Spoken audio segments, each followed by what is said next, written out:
વડોદરાની વાત કરવામાં આવે તો શહેરના ફતેપુરા કુંભારવાડા વિસ્તારમાં એક ચોંકાવનારી હત્યાની ઘટના સામે આવી છે। આપને જણાવી દઈએ કે જ્યાં પત્નીએ જ પોતાના પતિની નિર્મમ હત્યા કરી હોવાનું સામે આવ્યું છે।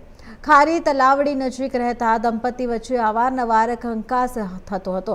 મળતી માહિતી મુજબ અમિત દેવ પૂજક બેરોજગાર હતો અને દાંપત્ય જીવનમાં વિવાદ ચાલી રહ્યો હતો। આ દરમિયાન ગુસ્સામાં આવી પત્ની મંજુબેન દેવ પૂજકે પતિ પર ત્રિમંકના ઘા ઝીંક્યા હતા અને જેના કારણે તેમનું પતિનું મોત નીપજ્યું હતું। ઘટનાની જાણ થતાં જ પોલીસ તાત્કાલિક સ્થળ પર પહોંચી હતી અને આરોપી પત્ની મંજુબેન દેવી પૂજકની ઘરેથી જ ધરપકડ કરી હતી। જી સર, આજે ઘટના બની છે કુંભારવાડામાં, શું ઘટના છે, શું કાર્યવાહી થઈ આપણે? કુંભારવાડા પોલીસ સ્ટેશન વિસ્તારમાં ખારી તલાવડી કરીને એક વિસ્તાર આવેલો છે, ત્યાં દેવી પૂજક પતિ પત્ની રહે છે।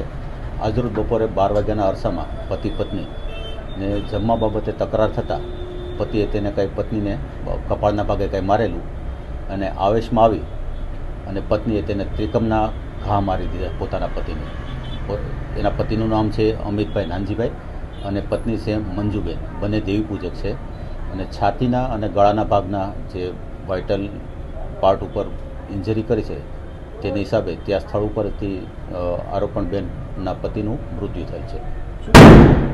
શું કારણ આવ્યું છે? બાળકનું કારણ છે? કારણમાં એવું કહે છે કે બપોરનું જમવાનું તૈયાર થયું હતું અને એની પત્ની દેવા ગઈ એટલે પતિએ ના પાડી કે મારે નથી જમવું, તો પત્નીનો આગ્રહ હતો કે તમારે જમવું પડશે। આ બાબતે આ બંને વચ્ચે રકઝક થઈને તકરારના હિસાબે આવેશમાં આવીને તેની પત્નીએ ત્રિખમ વતી છાતીના અને ગળાના ભાગે હથિયારથી ઈજા પહોંચાડી।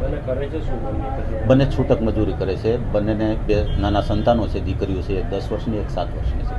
મરણ જનારની ઉંમર 30ની આસપાસ છે અને મારનાર જે તેની પત્ની છે તેની ઉંમર 26, 27 કે 28 વર્ષની છે। હા, આરોપણબેન સ્થળ ઉપર જ હાજર હતા અને તેને અત્યારે પોલીસે પોતાના કબજામાં લીધા છે।